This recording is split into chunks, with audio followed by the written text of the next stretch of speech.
¿Desea usted un país de calidad? Entregue calidad, exija calidad. Televisión Argentina de calidad. Clase ejecutiva. El programa televisivo argentino con certificación de calidad ISO 9001-2008. Una producción Nova Patagonia.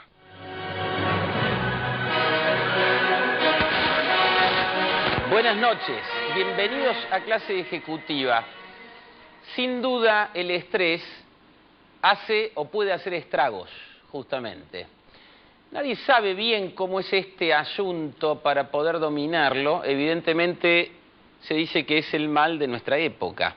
Yo imagino un juego como si estuviésemos rodeados por muchos platillos chinos, tratando de que ninguno se caiga, y son los mismos platillos chinos que nosotros ayudamos a construir en nuestras propias vidas.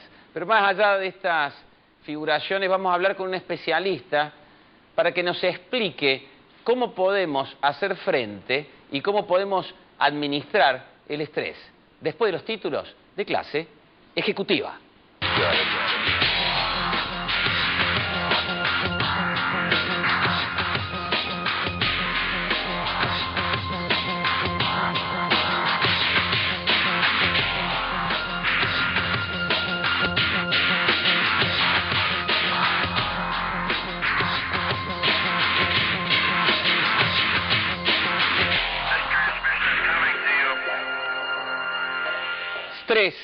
Estrés invisible y letal, y vamos a entrevistar al doctor Roberto Schiffelbein.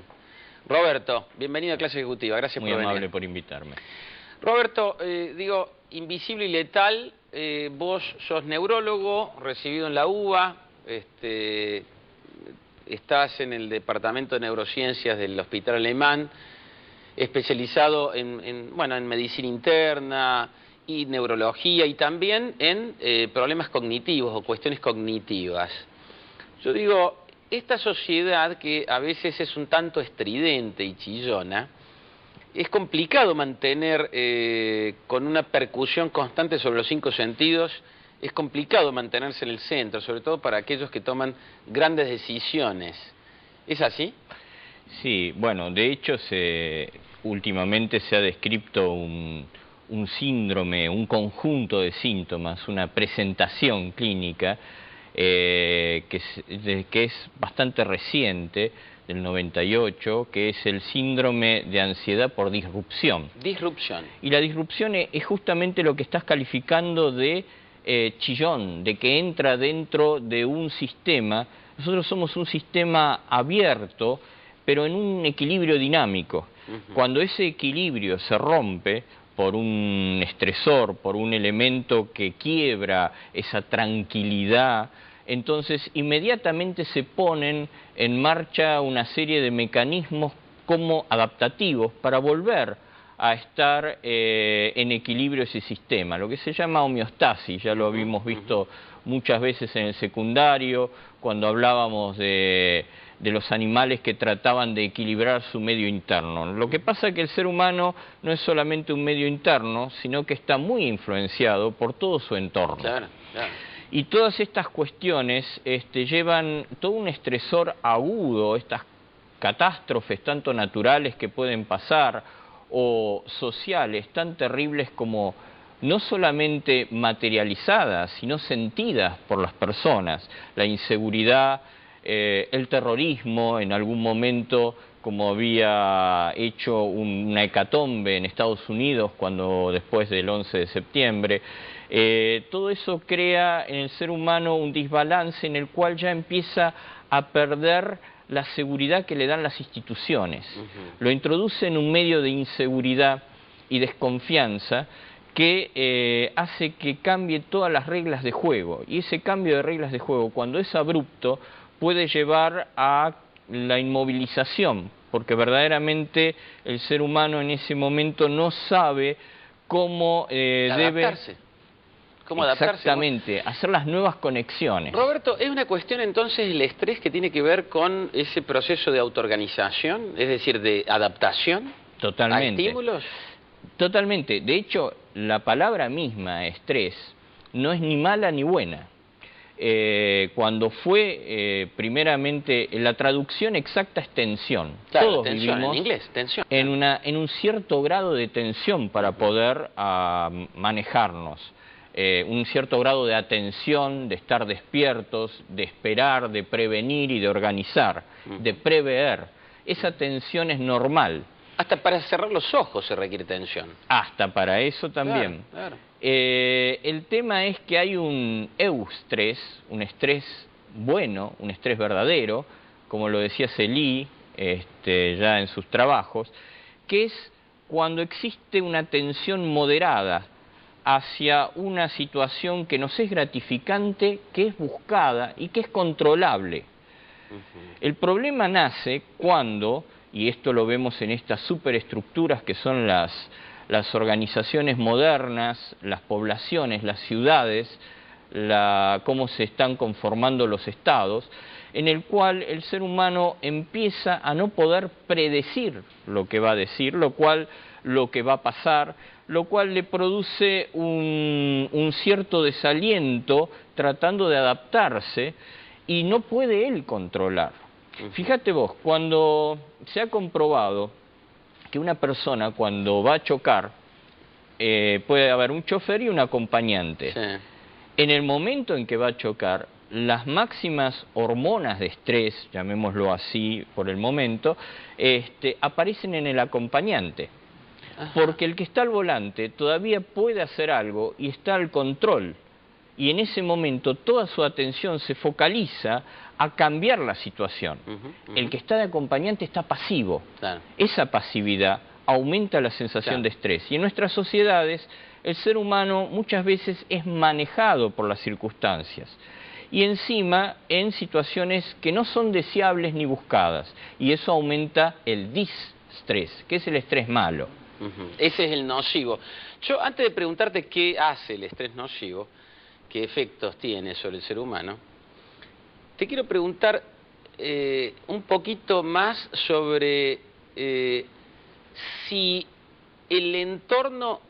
A mí me da la impresión de que el entorno es un insumo fundamental para el comportamiento y la actitud inclusive de un ser humano. Es decir, si bien hay una información genética que ya viene con el ser humano, me da la impresión que un individuo depende mucho más de los inputs, del insumo del entorno. Y en ese sentido, te quería preguntar si eso es correcto, y si eso es correcto, tiene que ver todo por ejemplo, la música, el ruido, los ruidos en todo sentido, ¿tienen que ver con el comportamiento? ¿Tienen que ver con la actitud previa a un comportamiento? Sí, totalmente, eso sí. El tema es complicado porque últimamente se trata de discernir cuánto pertenece a lo adquirido por nosotros a lo largo de la vida, cuánto es la carga de defensas, de posibilidades de afrontamiento con las que venimos. Sí. Y se entremezcla tanto lo genético con lo ambiental que a veces es muy difícil de separar. O sea, hay una carga genética y una formación que hace que nosotros podamos tener cierta facilidad de secretar ciertas sustancias que nos permiten, una palabra que a vos te gusta mucho, la resiliencia. La resiliencia. Que nos permite adaptarnos con cierta posibilidad. Después existe un periodo en la infancia que es muy importante, en el cual vamos entrando en los engramas de reacciones primarias que vamos teniendo.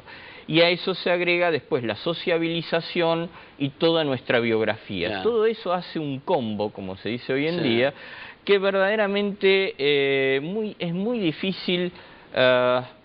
Quisiera explicarte bien el mecanismo para que veas lo sutil y lo verdaderamente maravilloso que hay detrás de todo esto. Hagámoslo en un minuto, nos queda para ir a la pausa. Perfecto. Un minutito, por favor.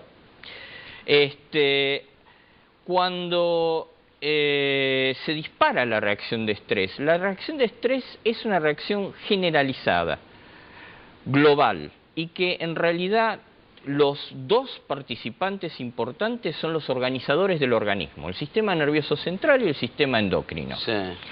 Esos son los protagonistas que van a llevar a nuestra adaptación. Y estas en el sistema nervioso y en el sistema endocrinológico se disparan sustancias, sobre todo el cortisol, que hace que se una con ciertos receptores que van hacia el núcleo de la célula y desreprimen un grupo de genes.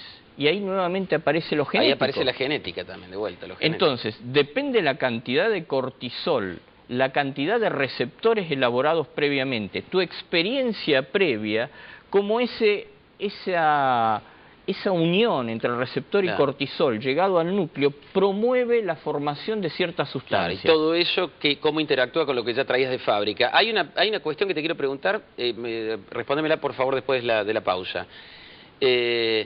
¿Ingerir ciertos alimentos tiene incidencia sobre toda esa interacción? Pero lo hacemos después de la pausa, ¿te parece bien? Perfecto. Señores, estrés invisible y letal. Después de la pausa, volvemos aquí en Clase Ejecutiva.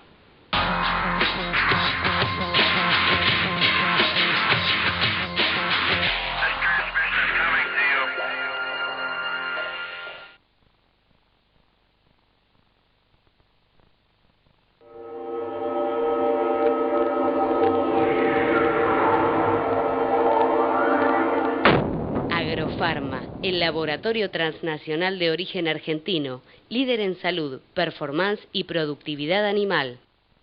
La industria alimentaria argentina tiene un proveedor líder, el Bahiense. Materias primas, aditivos y químicos para la industria alimentaria.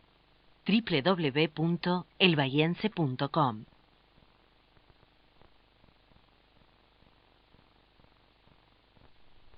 Manténgase informado en Clase Ejecutiva Online. www.claseejecutiva.tv. Alimento para pensar.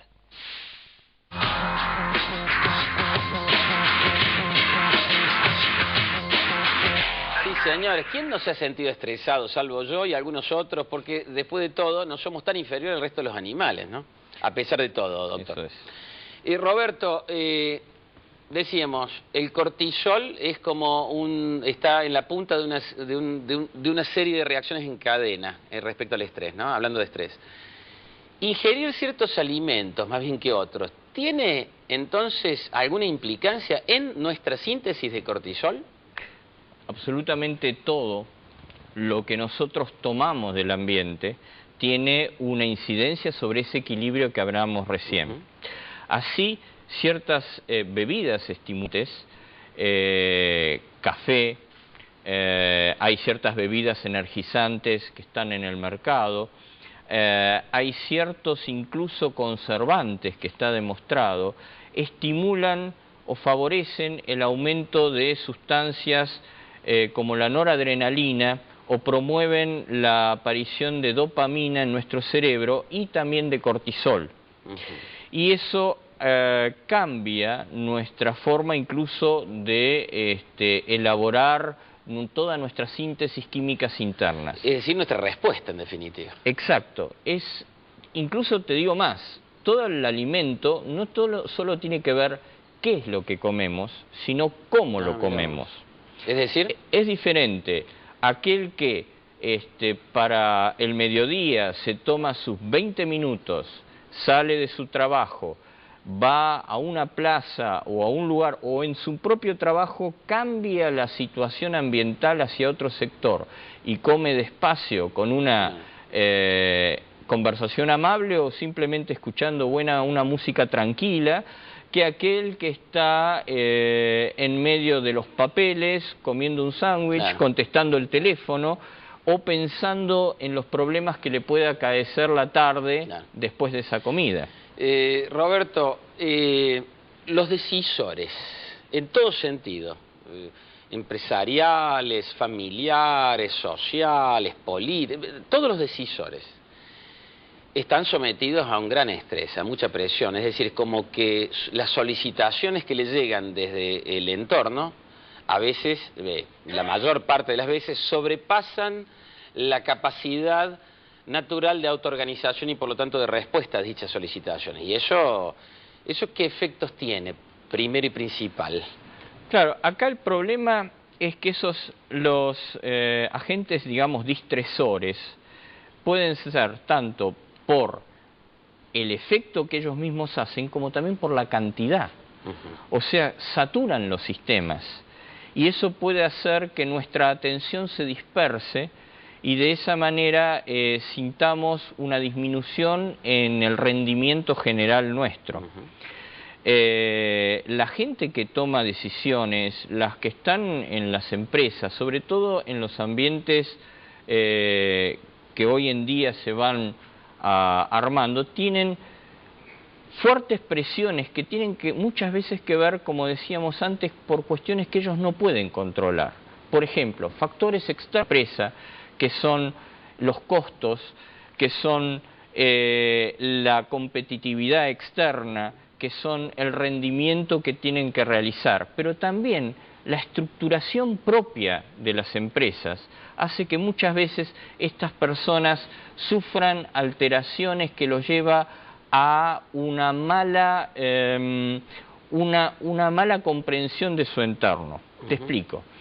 En una situación, empresa o en un hogar o en un grupo de gente donde el flujo de información es ambiguo, donde verdaderamente no hay reglas claras, y a esto hago un parágrafo aparte para recordar que muchas empresas internacionales, cuando vos entras, te entregan un manual en el cual están las reglas básicas, cosas que deberíamos empezar. Perdón, clase ejecutiva que, así como la ves, qué sé yo, a pesar de todo, decía, no somos tan inferiores al resto de los animales, tenemos, por la certificación ISO, claro, tenemos un manual y cada uno que entra sabe exactamente qué es lo que tiene que hacer, ¿no? Estas normas buscan exactamente eso, para que haya claridad en cuanto a la información, en cuanto a tu función y en cuanto a tu responsabilidad. Cuando la responsabilidad queda diluida, cuando hay como una especie de esquizofrenia organizacional, en donde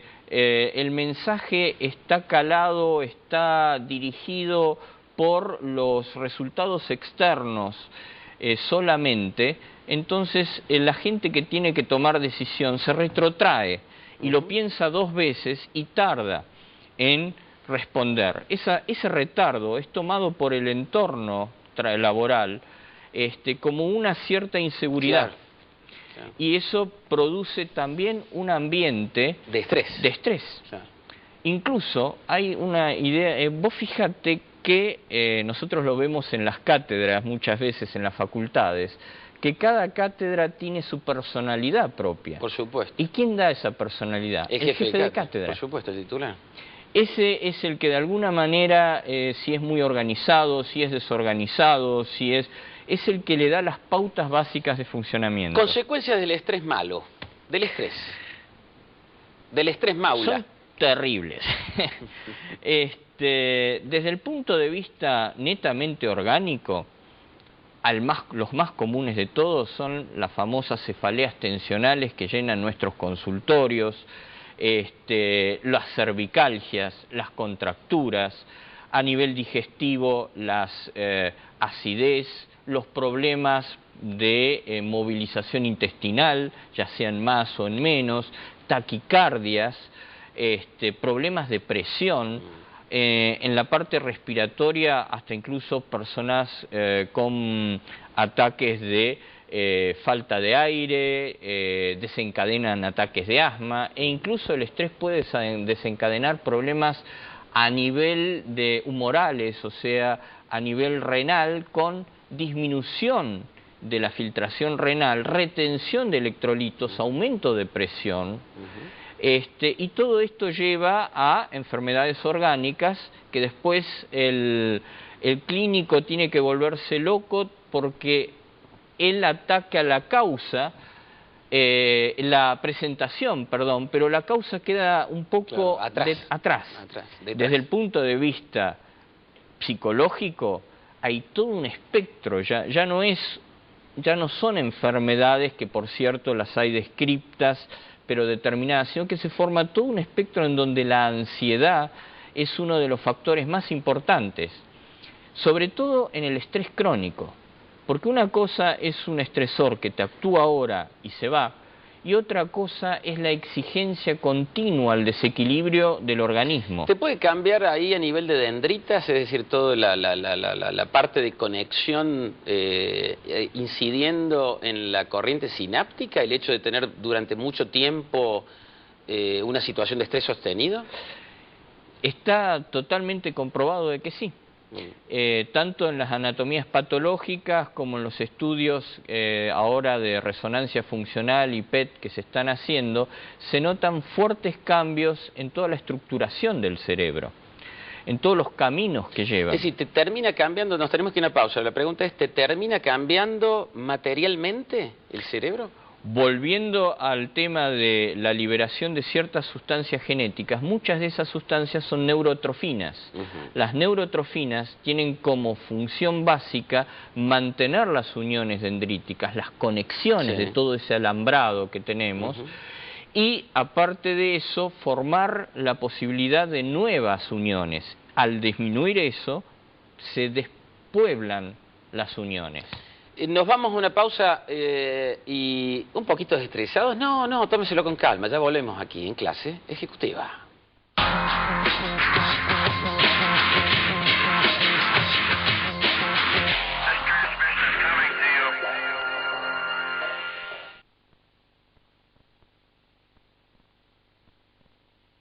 En Argentina todavía queda gente buena. Electropelva, un equipo de 100 personas a su servicio. Materiales eléctricos e iluminación para hogares, industrias, construcción, comercios e infraestructura. www.electropelva.com. En Santiago del Estero, lo importante se vuelve urgente. Por eso seguimos sumando, tomando decisiones clave, construyendo un presente más confiable a cada paso. Ya promulgamos la Ley de Promoción Industrial para beneficiar en serio la inversión y el crecimiento. En Santiago ya estamos cambiando y se nota. Gobierno de Santiago del Estero, por una nueva provincia.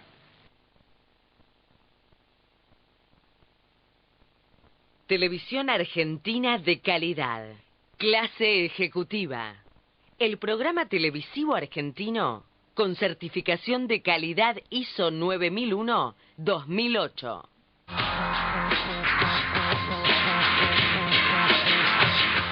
Estrés invisible y letal con el doctor Roberto Schiffelbein, aquí en Clase Ejecutiva. Roberto, ¿hasta qué punto se puede recuperar esto? Cuando vos tenés mucho estrés durante mucho tiempo, ¿es recuperable rápidamente? Sí, es recuperable. Se pueden hacer actividades como para recuperar. Primero hay que salir del ambiente estresor. Ambientes en donde estamos continuamente atacados, ya sea por las situaciones de disconfort, ambientes excesiva y continuamente ruidosos. Por algo está la norma, ahora que hablamos de norma, de no pasar los 80 decibeles. Si no, preguntarle a un taxista que está todo el día en la calle con los ruidos encima, o aquellos que están continuamente con un traqueteo de máquinas, hasta no solamente trae trastorno en el órgano del equilibrio, destruyendo las posibilidades auditivas o visuales cuando es muy agresiva la parte de estimulación. Doctor Schiffelbein, discúlpeme, pero ahí vamos directo y la pregunta sale naturalmente. ¿Qué pasa con la gente que está sometida continuamente a una música estridente, a gritos, todo chillón? ¿Qué le pasa en el cerebro? De la edad que sea, Por ejemplo, jóvenes o grandes, los que sean. Hay un sistema ya de defensa que demuestra que sonidos demasiado fuertes y demasiado agudos son peligrosos para nuestro equilibrio, que es un sistema de adaptación. Vos sabés que en un ambiente muy ruidoso, al poco tiempo de que estás, el cerebro le envía señales al receptor para que anule lo que está demasiado sobrepasado. Por eso a veces vos ya no te das cuenta.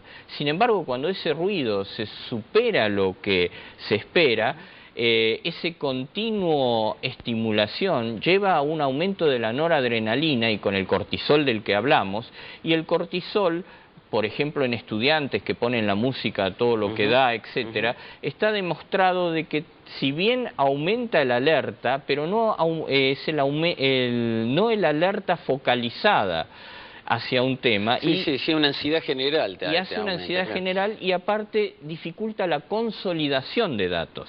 Y eso te iba a decir también, es decir, me da la impresión, por lo que estás diciendo, es que disminuye los rangos de percepción al cortarte lo de arriba y lo de abajo, es decir, los excesos, y te desfocaliza. Señor director, señora directora, unos regalitos para... Eurotime Outdoor Watches. Relojes deportivos con funciones adicionales para todos los deportes extremos.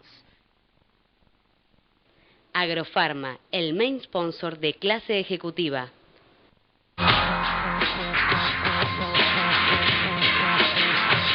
Roberto Schiffelbein, consejos útiles para no perecer en el estrés. Lo primero, como dijimos, conseguirse un lugar propio en donde logramos dar unas situaciones más calmas, donde verdaderamente podamos concentrarnos. Hay técnicas de relajación múltiples que algunas de ellas son muy provechosas. Lo segundo, actividad física aeróbica, por lo menos 3 veces por semana, 20, 25 minutos. Si vos me decís quiero hacer 1 hora todos los días, mejor. Pero la actividad física levanta todas estas sustancias que nosotros dijimos que favorecen el funcionamiento del sistema nervioso y la formación de nuevas uniones. El sistema de creencias, 30 segundos, el sistema de creencias personales, ¿tiene que ver con el estrés también? Muy corto.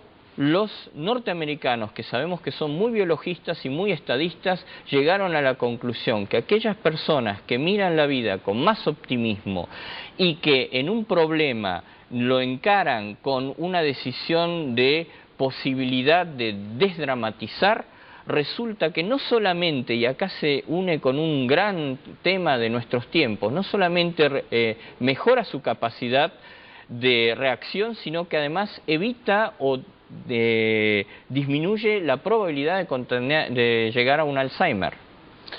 Es un gran tema. Es un gran tema, ese que volveremos a tocar. Roberto Schiffelbein, doctor Schiffelbein, le agradezco mucho. Realmente muy agradecido de tu visita aquí. No, muy contento, muy cómodo. ¿Te estresaste? No, la verdad que no. A la entrada sí, pero ahora verdaderamente fue muy bueno, muy divertido. ¿Lo seguimos en la radio, te parece bien? Dale. Señoras y señores, espero que si se quedaron nerviosos tienen el tiempo para la pastillita, espero que no. Nos volveremos a escuchar mañana a las 17 horas, mañana viernes en Radio Palermo, FM 94.7. Y nos volveremos a encontrar, Dios mediante, para darnos alimento para pensar, que no es para estresar, aquí, en Clase Ejecutiva. Nos quedamos acá.